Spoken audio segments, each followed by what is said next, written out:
After nearly a year of legal and financial battles, Ben & Jerry's will continue to be made and sold in Israel and Judea and Samaria as its parent company Unilever announced it had reached an agreement with its current Israeli license to assume ownership of the brand in the region. With us to discuss this is Arsen Ostrovsky, attorney and CEO of the International Legal Forum. Hello, thank you for joining us. Thank you, Lital. So basically, Ben & Jerry's CEO, Avi Zinger, has reached an agreement with Unilever. Can you elaborate on that? Correct. I mean, this is certainly a very sweet victory for not just for Avi Zinger, but certainly for Israel and all those who fought against this racist and discriminatory boycott campaign. I think this decision is a clear and unequivocal repudiation of the BDS movement as a whole. Essentially, what has transpired is that Unilever, which is the company that owns the global Ben & Jerry's brand, has decided to sell the license directly to Avi Zinger, meaning that he can now, and in doing so, circumvent Ben & Jerry's Global, which has obviously been driving this entire campaign of to boycott Israel. So essentially, it means that at the end of the day, Avi Zinger can continue operating in Israel, in Judea and Samaria, in all the territory, can continue selling his ice cream as he has been for the last 3+ decades. Mm-hmm. At the time, Unilever said that they believe that the sale of ice cream in what they called occupied Palestinian territories is not consistent with their values. So what was their response to this?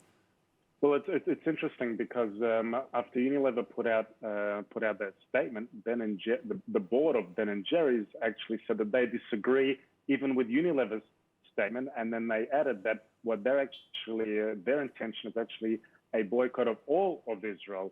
So it's not even just about the settlements in Judea and Samaria, which has been really an excuse or a facade in so many ways, but ultimately they wanted to boycott the entirety of the Jewish state. And I think that's that kind of hypocrisy and that kind of, policy, which really just underscores that this whole BDS campaign has got nothing to do with opposing Israel's policies, but really everything to do with denying Israel's very right to exist at the end of the day.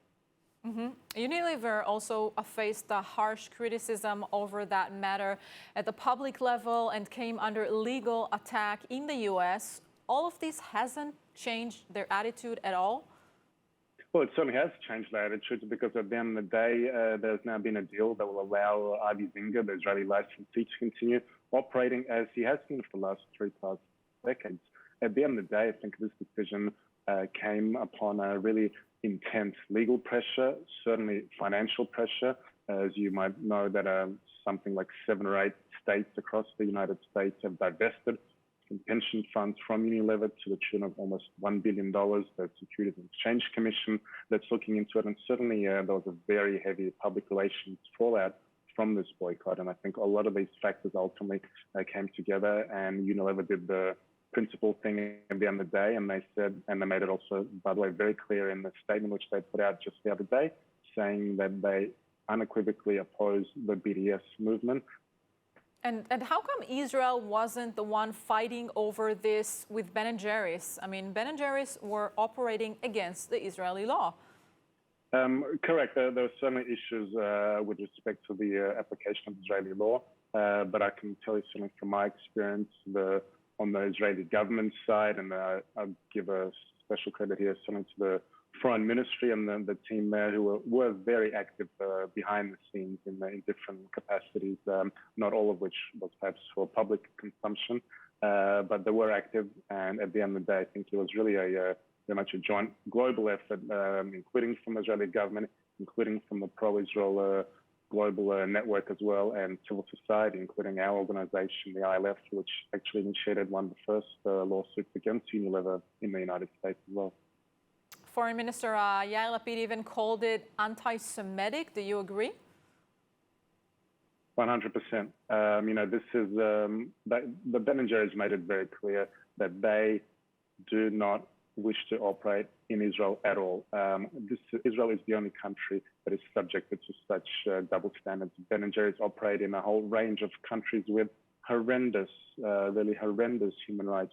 At the end of the day, the BDS movement, and I think as this case has shown, is really has nothing to do with promoting Palestinian rights, because ultimately the Palestinians that suffer, but it has everything to do with denying the Jewish people and the State of Israel our rights.